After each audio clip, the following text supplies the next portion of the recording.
ती financial independent बना, मग लग्न करा. ही गोष्ट मुलांपेक्षा जास्त मुलींसाठी खूप इम्पॉर्टंट आहे.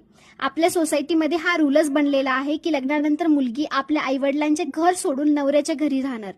पण त्या आईवडिलांचं काय, ज्यांच्या फक्त मुलीच आहेत? म्हातारपणात त्यांची काळजी कोण घेईल? पैसे असतील तर ॲटलिस्ट त्यांना फायनान्शियल सपोर्ट तरी करशील. आणि जर तू फायनान्शियल इंडिपेंडेंट नाहीयेस तर लग्नानंतर तुझ्याकडे फक्त दोनच ऑप्शन्स आहेत. एक तर तुझ्या आईवडिलांकडून पैसे मागायचे किंवा तुझ्या नवऱ्याकडून. आता विचार कर, तुला प्रत्येक गोष्टीसाठी तुझ्या नवऱ्याकडून पैसे मागावे लागतील तर तुला कसे वाटेल? आतापर्यंत तू तुझ्या बाबाकडून पैसे मागितलेत, पण एक गोष्ट लक्षात ठेव, आपल्या नवऱ्याकडून पैसे मागणे हे बाबांकडून पैसे मागण्यापेक्षा खूप वेगळं आहे.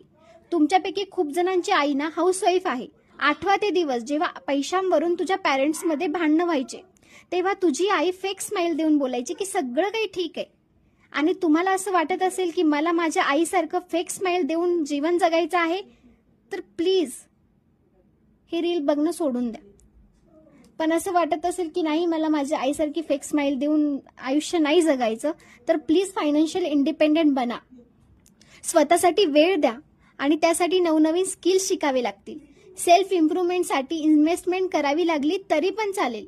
आणि तुम्हाला माहिती नसेल की कसं करायचं, तर मला फॉलो करा, DM मध्ये यस टाईप करा आणि या रीलला तुमच्या मैत्रिणींसोबत पण